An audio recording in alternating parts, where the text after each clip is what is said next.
So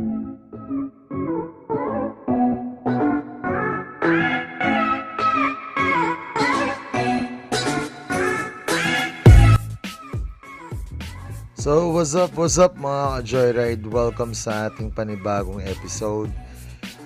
Ito is about sa bengkong ng mags o bed na rin sa motor. Isang araw kasi na bengkong tong mags ko. Hindi ko napansin na may malalim na lubak. Stock tires yung gamit ko sa likod. So ayun, solid yung pagkakabengkong. Hindi ko tuloy siya mapa-tubeless. So guys, before we start, kung bago kayo sa channel ko, please don't forget to click on subscribe button and click on notification bell para sa mga upcoming videos na gagawin pa natin. So let's start. Nagtanong-tanong ako sa motor shop saan may best na pagawaan ng bengkong ng mags dito sa Cavite. Pero iba-iba yung mga tinuturo nila. Merong sa City Homes, meron sa Area F, sa Medasma, meron sa Salitran, basta kahit anong machine shop daw. Kaso mga Joyride, iniisip ko na baka i-acetylene para mapalambot nila yung mags. E di tatamaan yung pintura ng mags. Kailangan ko pang i-parepaint yung mismong mags. E sayang naman yung pintura na yung pintura ng mags ko. So, ayun, isang tropa sa motor shop, nabanggit niya sa akin na merong nagawa ng mags na hindi ko na kailangan pinturahan yung mags after na i-repair nila. Sa may Toclong Imus daw. Eh, ang alam kong Toclong ay sa may Kawit. Wala siyang sa akin binigay na pangalan o address man lang na pagawaan, basta hanapin ko lang daw sa may Toclong Imus. So, ayun, mga Joyride, challenging siya sa mga, kasi pahirapan. Walang pangalan, walang address. Pero natuntun ko rin naman yung lugar na pagpapagawan ko ng mags o pagpapareparan ko ng mags. Kasi famous pala tong tao na dato sa lugar nila. So, guys, ito papakita ko sa inyo yung mga footage kung paano nila ginawa yung mags ng motor ko na hindi masisira ang pintura gaano. So, di mo kailangan magpa-repaint ng mags after nila gawin. So, watch this out, guys.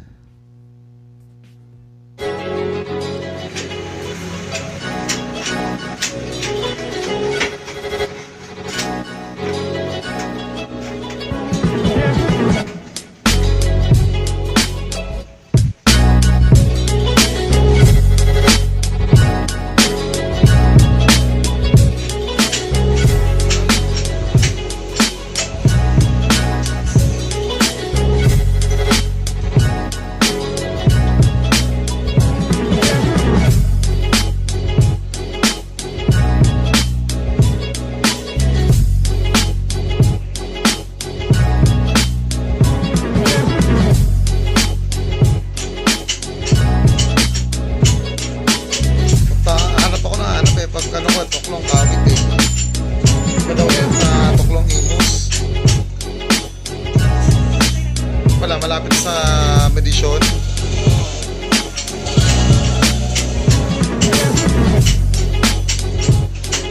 Ano ba ito mag-diretso itong lugar? Punta Malagasan?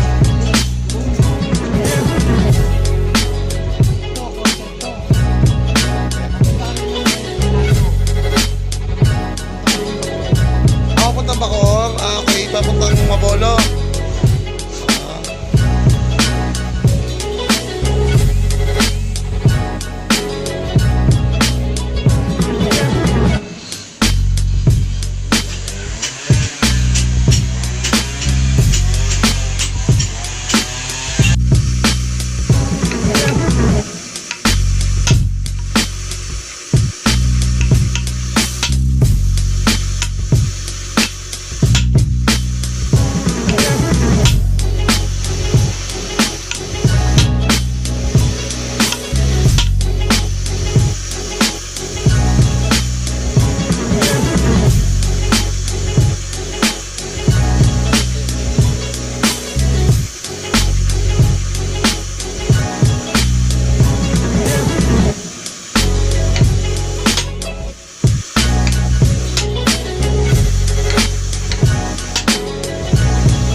hindi ko lang alam kasi nagpakabit din ako ng ano eh, yung preno. Yung lining ng preno para isang baklasan.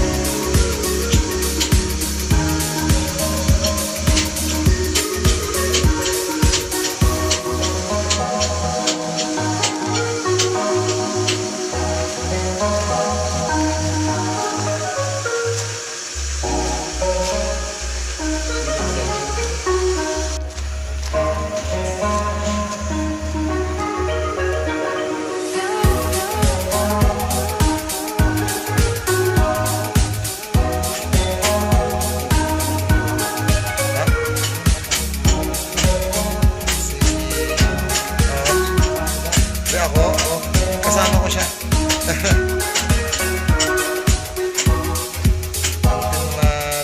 Nalulubak eh. Pero at least diba naayos na yung mga mags ngayon. Ang malimit na ano, yung mga ano eh.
So mga kaJoyride, successful ang pagpapaayos natin ng mags. And pangalan lang pala ng may-ari at nag-ayos ng mags ko si Mang Rey. Tama yung tropa na ang lugar is Toclong Imus, na Toclong Cavite. May Toclong Imus pala talaga. So ayun mga kaJoyride, malalagyan ko na siya ng bagong gulong na tubeless. Kasi as of now, nilagyan ko lang to ng temporary interior nung panglikuran ko. So, solid gumawa si Mang Rey, asintado, kasi hindi nagasigasan gana yung mags para ka lang ano ba? Paano tawag doon? Para ka lang nagpabulkan. What the fuck? Ayun, pati may mga gamit talaga siya na ginagamit pang ayos ng mags. Hindi siya nag-acetylene. Pinrest niya lang yung sa gamit-gamit niyang machine. Nagastos ko dito guys, ningil niya lang ako ng 150 ni Mang Rey. Oo, 150. So napaka highly recommended ko tong si Mang Rey sa pagpapaayos ng Bengkong na mags. Dagdag ko guys, kailangan nyo palang baklasin yung gulong ng motor nyo kung sakali magpapaayos kayo sa kanya, kasi hindi sila nagbabaklas. Kaya naghanap ako ng motor shop kung saan ko pwede patanggal yung gulong sa likuran ng motor ko. Kasi iniwan ko lang doon muna yung temporary yung motor ko, kasi bumili din naman ako ng bagong gulong sa kanila.